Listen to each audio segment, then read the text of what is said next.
Regarde attentivement l'image. Peux-tu dire quel prisonnier est riche?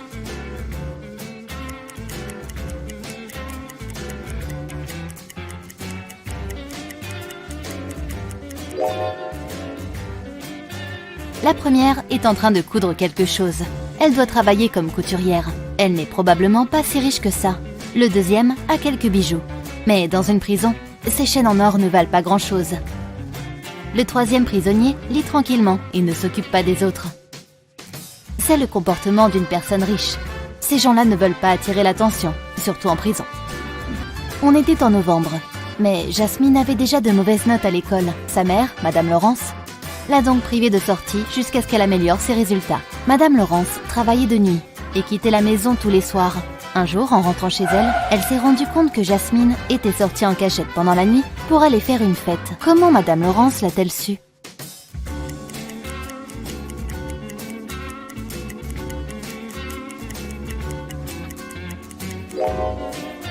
C'était l'automne. La voiture était garée sous un arbre. Mais contrairement aux autres voitures de leurs voisins, la leur n'était pas couverte de feuilles. Cela signifie que Jasmine venait de rentrer chez elle après sa petite escapade nocturne. Valérie se promenait dans une forêt quand elle est tombée sur un manoir immense et effrayant. Quand elle est entrée, la porte s'est verrouillée derrière elle. C'était la maison d'un vieux magicien. Il n'aimait pas que des inconnus pénètrent dans son manoir. Peu après, Valérie a vu 3 boissons sur une table. La jaune permettrait à notre amie de vivre pendant un mois sans eau ni nourriture. La violette la réduirait à la taille d'un index pendant 1 heure. La bleue lui donnerait la force d'un lion pendant une demi-heure. Laquelle devait-elle boire ?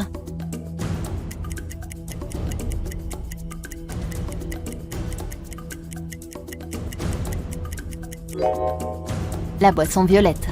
Elle deviendrait minuscule et pourrait s'échapper par la petite porte du chat. Emma se promenait dans la forêt et elle s'est perdue. Peu après, elle a trouvé la maison d'une sorcière. Elle est entrée, a caressé le chat et a demandé si la sorcière pouvait l'aider à rentrer chez elle. La sorcière venait d'acheter un nouvel ordinateur portable et son mot de passe se composait de 3 chiffres. Elle a demandé à Emma si elle pouvait deviner le code. Emma a donné 4 séries de chiffres. 357, 902, 907, 954. Et bien sûr, aucune n'était la bonne. Mais la sorcière lui a donné un indice. Chacune des séries données par Emma comportait un chiffre correct et se trouvait exactement au bon endroit. Quel est le bon code ?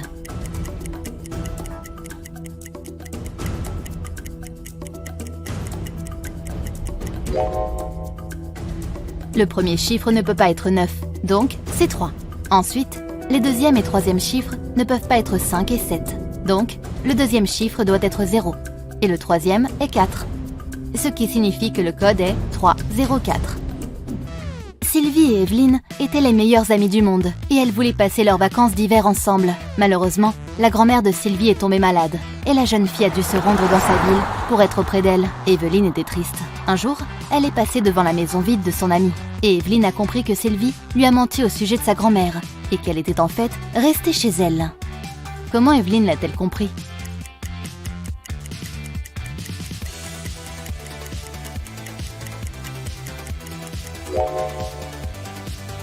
Regarde, il a neigé ce jour-là, mais il n'y a pas de neige devant la maison de Sylvie. Cela signifie que celle-ci est sûrement là. Madame Riviera, une prof de mathématiques, était en train de corriger les devoirs de ses élèves. En travaillant, elle est tombée sur 2 copies très similaires. La prof a compris qu'une de ses élèves avait copié le travail d'une autre, car les erreurs étaient les mêmes sur les 2 feuilles. La feuille de droite est celle de Martine, et celle de gauche appartient à Maëva. Peux-tu dire qui a copié le devoir de l'autre ?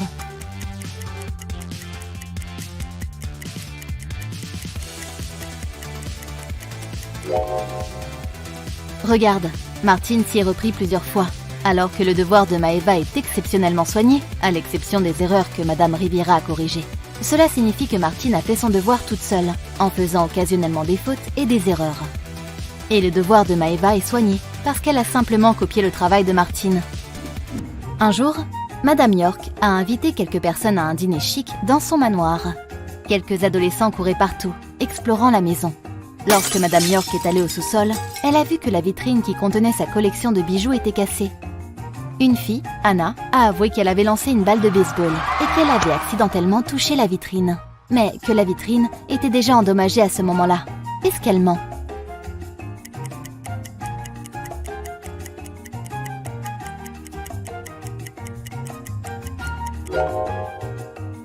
La fêlure causée par la balle de baseball doit être celle qui se trouve à droite. Si la balle de baseball avait été la première chose à fêler le verre, les fissures s'étendraient jusqu'au cadre de la vitrine.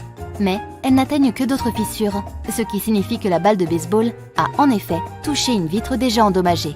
Anna a donc dit la vérité. Alors, écoute bien ça. 3 hommes sont assis autour d'une table et boivent du café. Ils se ressemblent tous, mais seuls 2 d'entre eux sont frères. Le 3e n'est pas du tout à sa place, car c'est un extraterrestre. Quel est l'homme en question ?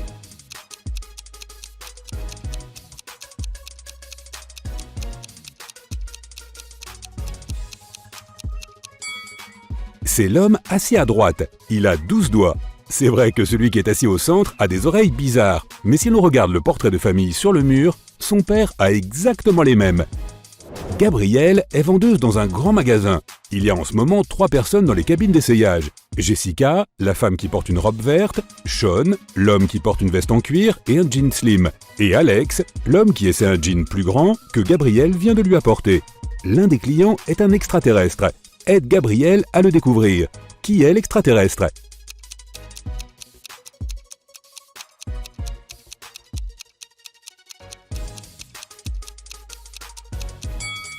C'est Alex. Regarde ses pieds plus attentivement. Seul un reptile ou un extraterrestre aurait des pieds comme ça. Jessica se promenait dans les bois sombres. Soudain, elle a vu un château qui appartenait probablement à une sorcière ou quelque chose du genre. Elle était assez curieuse et voulait s'y aventurer, mais la porte était fermée à clé. Il y avait une note avec un code secret attaché à la porte, mais il fallait encore qu'elle le déchiffre. Si tu veux entrer dans mon château, craque ce code. Sort, étoile, cierge, étoile, étoile, étoile, rébus, étoile, étoile, étoile. Peux-tu déchiffrer ce code ?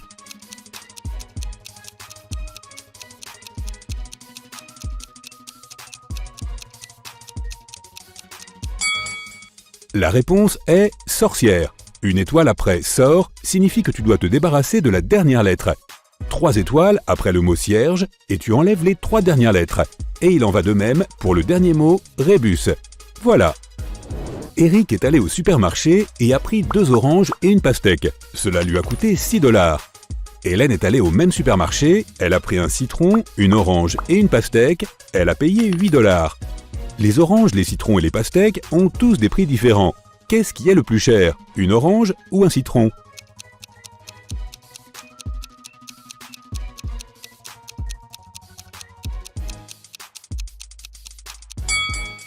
Le citron est plus cher. Eric a pris 2 oranges plus une pastèque, ce qui lui a coûté 6 $. Les 2 fruits ont des prix différents, donc ça ne peut pas être 2 plus 2 plus 2. La seule combinaison possible est 1 plus 1 plus 4. Donc, la pastèque coûte 4 $.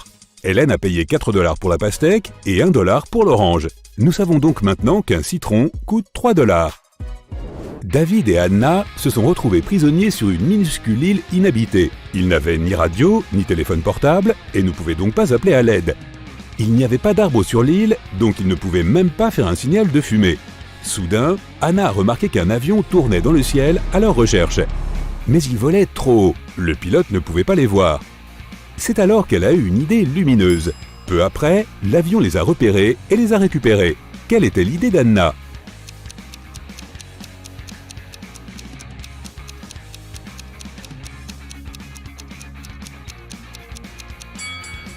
Elle a écrit SOS sur le sable avec des pierres. 3 tortues avancent l'une derrière l'autre. La première dit « Il y a 2 tortues derrière moi ».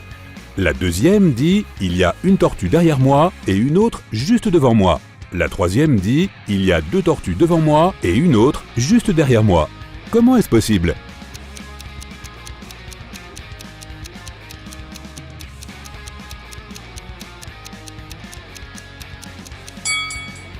Elle marche en boucle, très lentement. Dans une ferme, il y a une vache, 2 chevaux et un chat.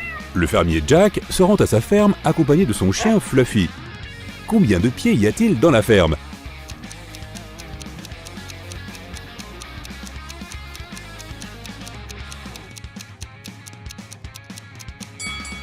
Il n'y en a que 2. Les vaches et les chevaux ont des sabots, les chats et les chiens ont des pattes.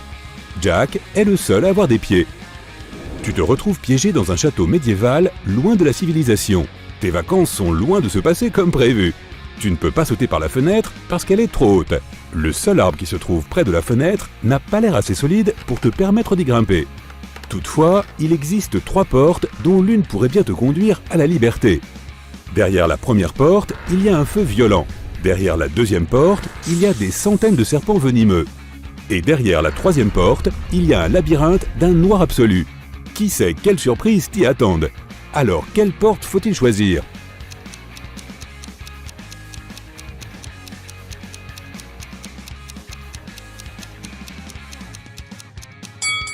La troisième porte. Il suffit de casser une branche d'arbre, de l'exposer aux flammes dans la première pièce pour la transformer en torche et de traverser le labyrinthe. Au moins, tu pourras voir où tu vas. Jenny avait organisé un dîner pour ses amis. Quand tout le monde était à table, elle s'est soudain rendu compte que quelque chose clochait chez l'un d'eux. Lequel de ses amis n'a pas aimé le repas?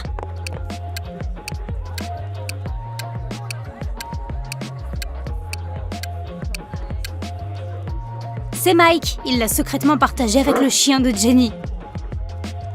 Tout le monde sait qu'une vieille sorcière vit dans cette sinistre maison. Personne ne souhaite la rencontrer. Marie est dans cette maison en ce moment, mais elle semble être seule. Comment cela se fait-il?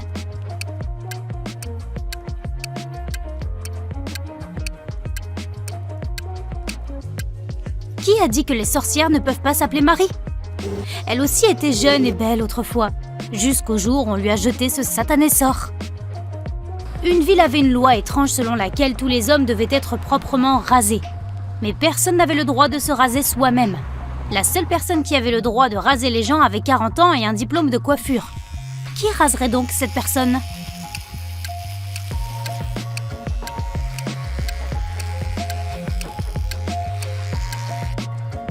Ce ne serait pas nécessaire, car il s'agissait d'une femme. Alison a rencontré un inconnu hier et elle a tout de suite su qui il était. Elle n'avait jamais vu cet homme auparavant et personne ne le lui avait décrit. Ce n'était pas une célébrité et il ne faisait rien d'inhabituel. Alors comment a-t-elle su?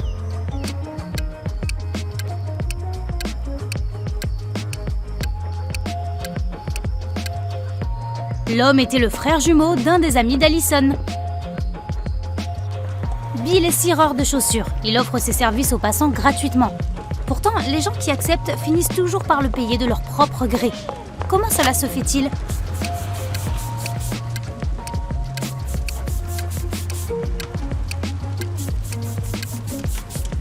Bill ne cire qu'une seule chaussure gratuitement. Les gens ne veulent pas avoir l'air bizarre avec une seule chaussure propre et ils payent pour que Bill cire l'autre.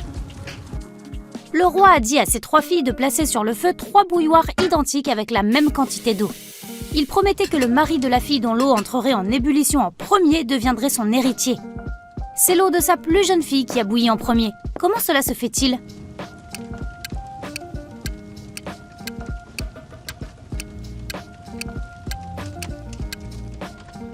Alors que les 2 autres soulevaient continuellement le couvercle de leur bouilloire pour vérifier si l'eau bouillait déjà, la plus jeune gardait la sienne fermée. Un peu de maths, ça te dit? Allez, je plaisante, tu n'auras besoin que d'un peu de logique. Comment obtient-on 200 avec 188 en utilisant seulement une ligne?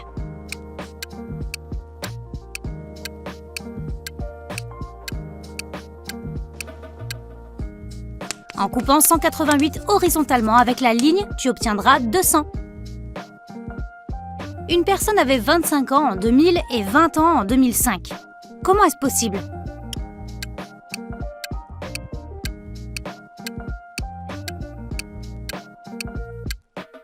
Cette personne vivait avant l'ère commune. Un homme est allé à une fête organisée par l'un de ses amis et a dit à sa femme qu'il serait de retour avant le lever du soleil. Il s'est rasé et est parti de chez lui. Et comme promis, il est rentré avant le lever du soleil. Mais il avait maintenant une longue barbe épaisse. Comment cela se fait-il?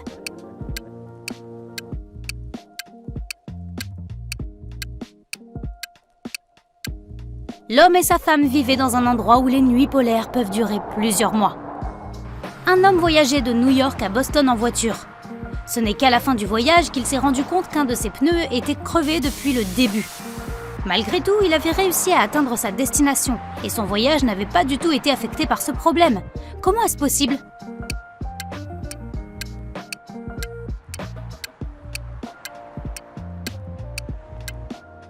c'est son pneu de rechange qui était crevé.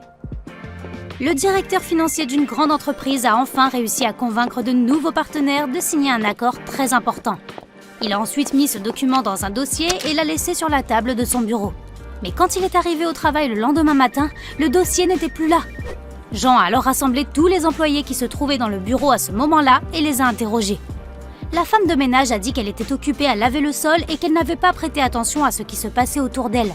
Le dessinateur a expliqué qu'il n'avait pas quitté son poste une seule fois. De plus, étant artiste, les contrats de partenariat ne l'intéressaient pas. Le comptable a admis qu'il était entré dans le bureau de Jean pour faire signer des documents. Mais dès qu'il s'était aperçu qu'il n'y avait personne, il était parti. Qui avait volé le dossier contenant le contrat ?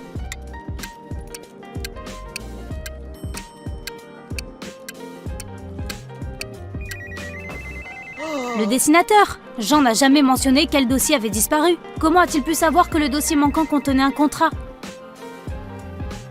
Eric ne porte que des chaussettes noires ou blanches. Ce matin, il se prépare en vitesse avant une réunion importante avec de nouveaux associés.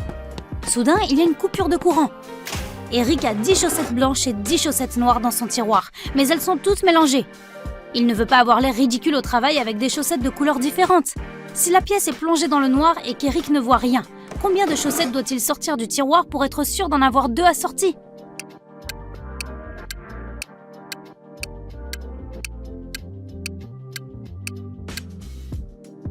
Trois chaussettes suffisent amplement. Il en aura forcément 2 de la même couleur. Marc et Ben attendent l'ascenseur. Marc doit descendre au premier étage et Ben monte dîner au 10e étage. 2 ascenseurs arrivent en même temps et ils prennent chacun un ascenseur différent. Eh bien, l'un d'eux n'est pas très malin. Lequel ?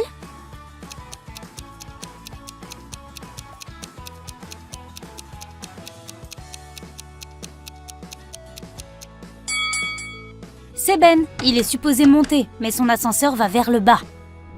Tu te détends en regardant la télévision et tu entends la sonnette. Tu n'attends personne, mais tu vas quand même vers la porte et tu l'ouvres.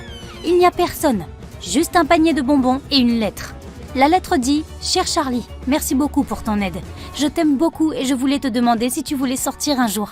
Avec tout mon amour, bisous. » La lettre est anonyme et tu n'as aucune idée de qui elle peut provenir. Heureusement, il y a une petite énigme. Le 2 mai, le 5 avril, le 3 juin, le 3 décembre, le 7 octobre. Peux-tu déchiffrer le code et découvrir qui est ton admirateur secret ?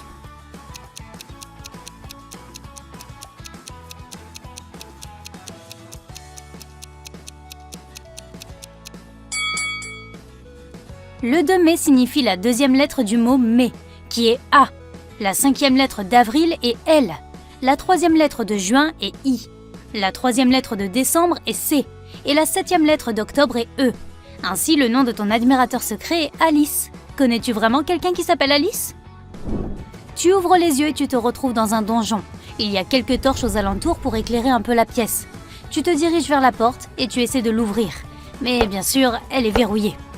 Il y a 3 boutons sur le côté droit de la porte. Un rouge, un violet et un jaune. L'un d'eux te permettra de te libérer et les 2 autres t'enfermeront à jamais. Mais heureusement, il y a un indice. NTE-VUL-OIT-OOB.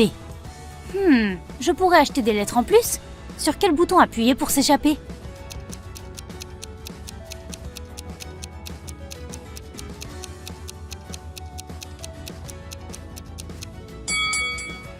Si tu places les lettres dans le bon ordre, tu obtiendras bouton violet. Comme un seul bouton ouvre la porte et que les 2 autres t'emprisonnent, tu dois tenter ta chance avec le bouton violet. Jessie est mère de 3 enfants et travaille comme détective. Un soir, elle rentre tard à la maison et va directement dans la cuisine pour préparer le dîner. Elle trouve là-dedans un énorme désordre. On dirait que quelqu'un a déjà dîné. Une énorme tartine de chocolat. Elle ne laisse pas ses enfants manger ce genre de choses. Alors, elle monte à l'étage et rassemble tous ses enfants. Cathy, Serena et Anna sont toutes occupées à faire leurs devoirs. Toutes les 3 nient avoir mangé de la pâte à tartiner. Mais Jessie a quand même deviné qui c'était. Qui ment ? Et comment Jessie l'a-t-elle su ?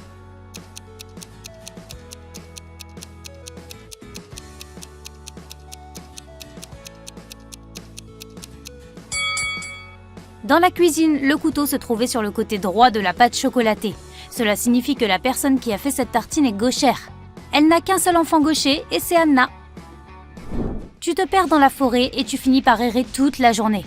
Finalement, au coucher du soleil, tu tombes sur une petite maison effrayante qui semble être habitée par une sorcière. Comme tu n'as pas d'autre choix, tu y vas et tu lui demandes de te montrer le chemin pour sortir de cette forêt de fous. La sorcière accepte, mais à une condition. Tu dois jouer à un jeu. Si tu réponds correctement, elle te laisse partir. Si tu fais une erreur, tu dois rester avec elle pour toujours. Voici la question. Tu as quelque chose qui t'appartient. Tu l'utilises à peine, mais les autres l'utilisent beaucoup. Qu'est-ce que c'est ?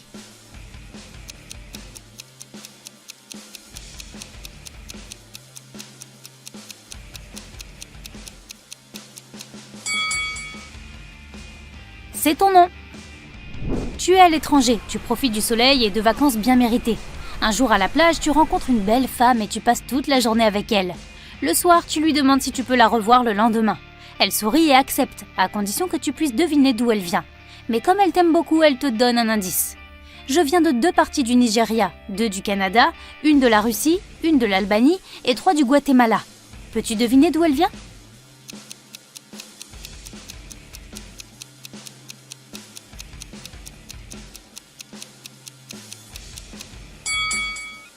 Deux du Nigeria signifie que tu dois prendre les 2 premières lettres du nom Nigeria, Ni. Et tu fais de même pour les autres. 2 de Canada et K. 1 de Russie et R. Puis le A d'Albanie et le Gua de Guatemala. Ensemble, ils forment le Nicaragua. C'était beaucoup de travail. Espérons qu'elle en vaille la peine. Tu te promènes dans une autre forêt et tu tombes sur un pique-nique. Ce sont toutes des sorcières. Tu essaies de te cacher avant qu'elles ne te remarquent, mais... Qu'est-ce qu'elles veulent ? En fait, elles sont plutôt cool. Elles ont juste besoin d'un peu d'aide.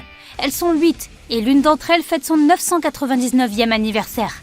Elles ont un gâteau d'anniversaire, mais il y a un problème. Et non, ce n'est pas le fait qu'il y ait trop de bougies et pas assez de gâteaux. Leur couteau magique ne peut faire que 3 coupes et elles ne savent pas comment couper le gâteau en 8 morceaux.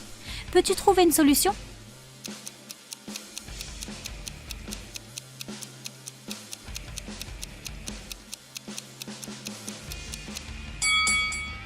D'abord, coupez le gâteau en 2. Ensuite, faites une autre coupe, de sorte qu'il y ait 4 morceaux égaux. Maintenant, coupe le gâteau latéralement, en son milieu, pour qu'il y ait 2 couches. Maintenant, tout le monde a droit à un morceau.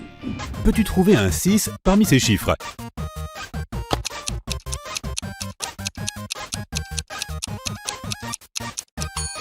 Il est là. Jette un coup d'œil à ces jolis cœurs. Sont-ils tous identiques ?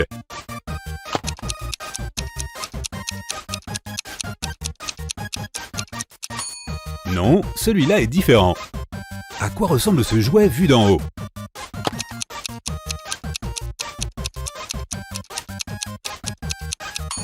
La 3e option est la bonne. Peux-tu trouver la lettre P dans ces motifs ?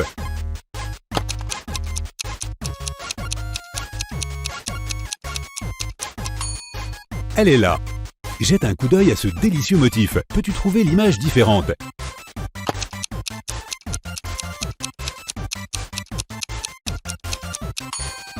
La voilà. Regarde cette image. Combien de triangles peux-tu trouver ?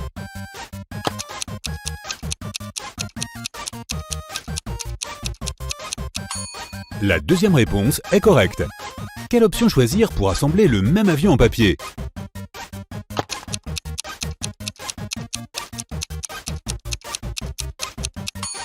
La 3e option est la bonne. Peux-tu trouver l'image bizarre ?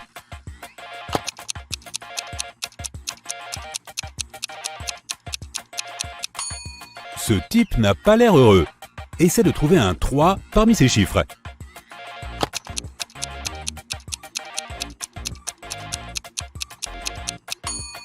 Il se cache là. Quel cube n'est pas formé à partir de cette figure ?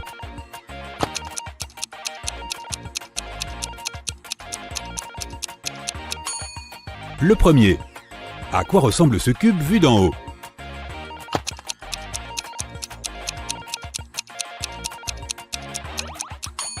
La 4e réponse est correcte. Peux-tu trouver un 5 ?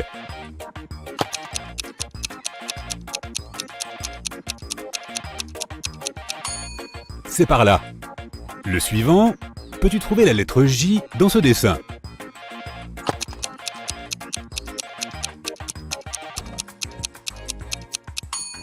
La voilà. Quel chat est différent ?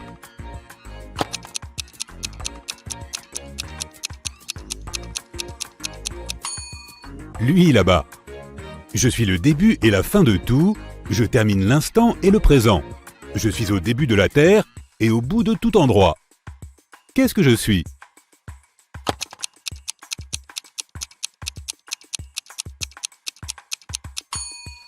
La lettre T. Jette un coup d'œil à cette photo. Peux-tu repérer des détails bizarres?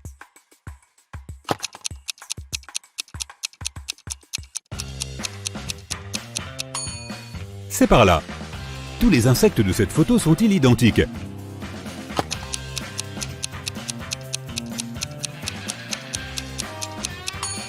Non, ce petit gars a moins de jambes. Tu peux me trouver dans une soupe ou sur un hamburger. Je suis verte quand je ne suis pas mûre et rouge à maturité. Qu'est-ce que je suis?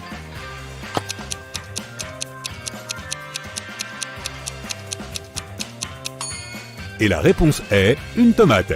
George, Hélène et Steve boivent du thé. Wendy, Fred et Karen boivent du café. Utilise ta logique pour déterminer si Elisabeth boit du thé ou du café.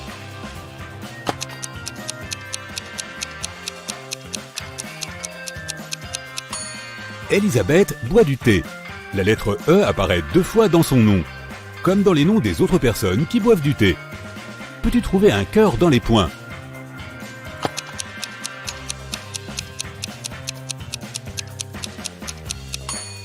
Le voici. Celle-ci est compliquée. Peux-tu trouver un cheval dans cette image?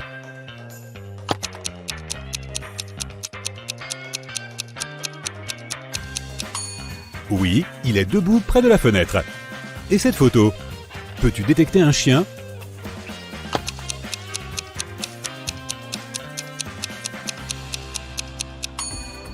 Il est là.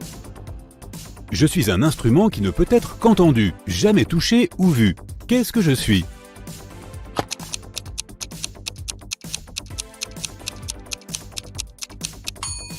Une voix.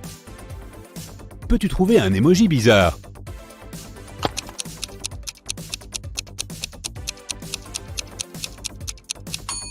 Le voici.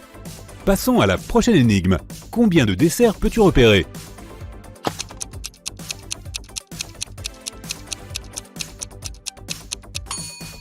« 6. Je vois ce que tu vois. Je ressens ce que tu ressens. Et j'entends ce que tu entends. Je connais tous tes mouvements avant que tu ne les fasses. Je connais même les mouvements que tu n'as pas faits. Mais que suis-je?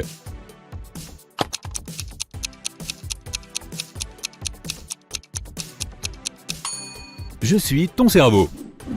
Ok Sherlock, c'est à toi. Eric, Samantha et Charlotte jouaient au volleyball sur la plage.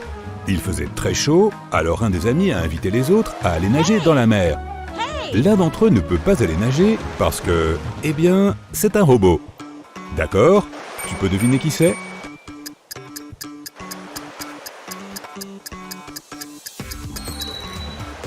C'est Samantha. D'abord, c'est la seule qui n'est pas en sueur ou avec les joues rouges à cause de la chaleur. De plus, on pourrait croire qu'elle porte un petit collier, mais en fait c'est un port USB. Cela lui sert à rester branché, tu comprends? Jane a pris le bus pour rentrer du travail. Elle était fatiguée après une longue journée, mais elle n'avait pas pu s'asseoir parce que c'était plein à craquer. Certains passagers se comportaient bizarrement, et elle craignait qu'il s'agisse de zombies. Quels passagers sont des zombies?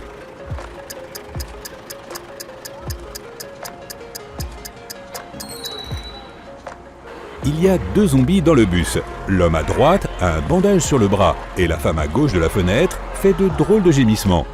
Je veux descendre ici. Non, vraiment. Josh aime faire des paris avec ses amis. Vendredi dernier, il a parié avec eux qu'il pouvait placer une bouteille au milieu de la pièce et s'y glisser sans problème. Cette fois, personne ne pensait que Josh avait la moindre chance de réussir son pari. Ses amis étaient donc certains qu'ils allaient gagner. Pourtant, Josh a encore gagné le pari. Comment a-t-il réussi à le faire?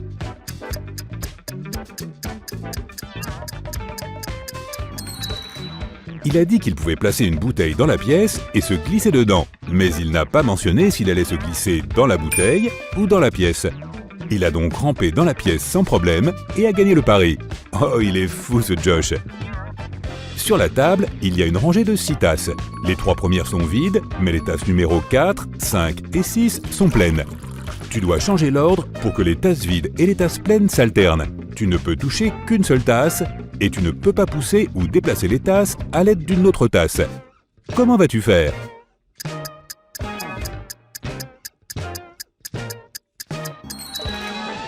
Prends la tasse numéro 5 et verse l'eau dans la tasse numéro 2, puis remets-la en place. Marie se promenait dans les bois quand elle a vu au loin un château très chic. Il se faisait tard, alors elle s'est dit qu'elle pourrait demander à y passer la nuit. Mais quand elle a frappé à la porte, un troll lui a ouvert, et il n'aimait vraiment pas les intrus. Il l'a capturée et l'a enfermée dans un donjon avec 2 gardes. Le troll lui a dit qu'elle pourrait s'échapper si elle trouvait la solution à une énigme. Il y a 2 portes dans la pièce. L'une est fermée à clé et l'autre mène vers la liberté. Les gardiens savent quelle porte libérera Marie, mais elle ne peut leur poser qu'une seule question. L'un des gardiens dit toujours la vérité et l'autre ment toujours. J'ai des amis comme ça. Marie ne sait pas à qui faire confiance et n'a qu'une seule chance de retrouver sa liberté. Quelle question doit-elle poser?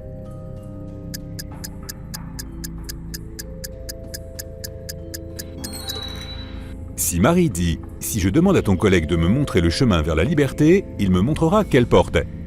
Quel que soit le gardien qui répondra, il montrera la porte fermée. L'un mentira et montrera la mauvaise porte, et celui qui ne ment pas montrera aussi la mauvaise porte, puisque c'est celle que choisira celui qui ment. Ainsi, Marie connaît la mauvaise porte et elle doit choisir l'autre. Tu as 2 cordes et une boîte d'allumettes. Si tu allumes chacun des côtés de la corde, elles brûleront pendant 60 minutes. Comment peux-tu utiliser ces cordes pour obtenir une durée de 45 minutes?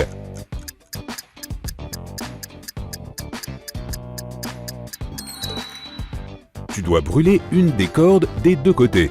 En même temps, tu allumes un côté de la 2e corde. Lorsque la première corde brûle complètement, il te restera 30 minutes de la 2e corde. Maintenant, tu dois juste mettre le feu à la 2e extrémité de la corde et celle-ci brûlera 2 fois plus vite. Ainsi, tu brûleras les 2 cordes en 45 minutes. Et ce qui se passera dans 45 minutes est encore un mystère. Tout le monde dans la ville pensait que Jack était bête, car chaque fois que quelqu'un lui proposait de choisir entre une pièce de 50 cents ou un billet de $1, il choisissait toujours la pièce de 50 cents. Tous les gens de la ville lui faisaient la même offre, pour voir s'il allait apprendre un jour. Il n'a jamais saisi un seul billet. Les gens de la ville ne se rendaient pas compte que Jack était en fait un génie. Mais qu'est-ce qu'il y avait de si malin dans ce que faisait Jack ?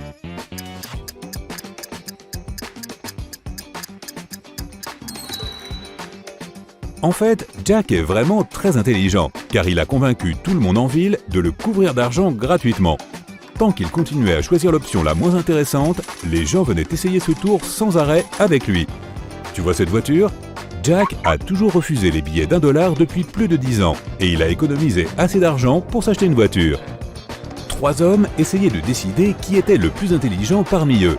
Un homme qui passait au hasard a proposé son aide. Il a dit qu'il leur donnerait une énigme et que celui qui réussirait à la résoudre pourrait se déclarer le plus intelligent.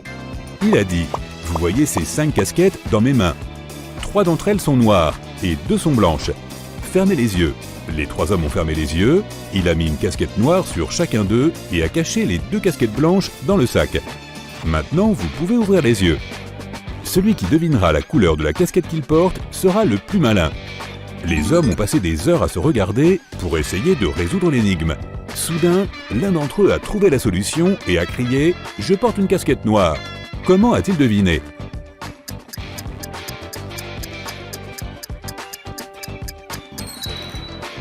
Bon, ok, il n'a pas vraiment deviné. Il a essayé de réfléchir de manière logique, mais il n'y avait pas de réponse rationnelle. Il a donc regardé son reflet dans une flaque d'eau voisine.